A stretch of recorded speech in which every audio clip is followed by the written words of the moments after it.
So a few things that I talk to the clients, what I see with number one, pay yourself first.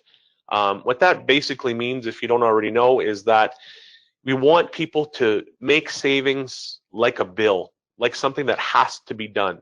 You have to pay yourself first, pay into the savings before you spend what's left over, before you start going out to lunch or buying coffees or buying magazines or whatever it may be. Treat your savings as a bill that has to be paid.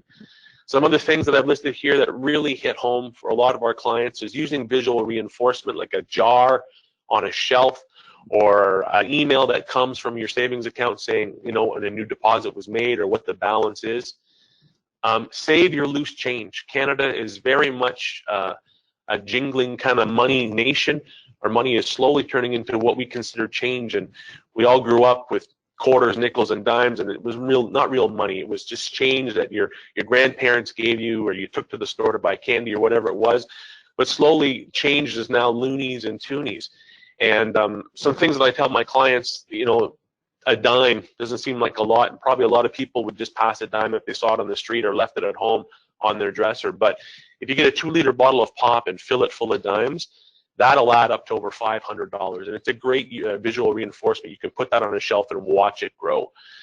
My grandmother used to collect teapots, and when she passed away, we went and cleaned out her place and started organizing everything, and I picked up a teapot, and the teapot was no bigger than a regular sized teapot, but it was so heavy that when I picked it up, I almost broke off the handle.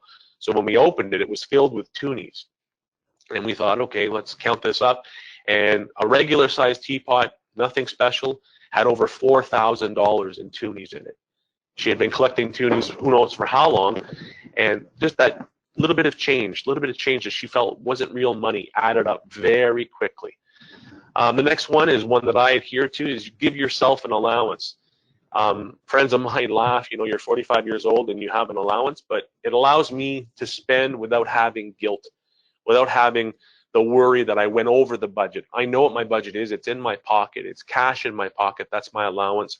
And when that money's gone, I'm done spending. So if I want to have lunch out, if I want to buy a coffee or a magazine, whatever it is I want to do, once the money's gone, it's gone. We encourage our clients to wait before they make a large purchase. Wait 2 or 3 days. Sometimes these purchases that we make are impulse purchases. They're purchases that we make to make ourselves feel better.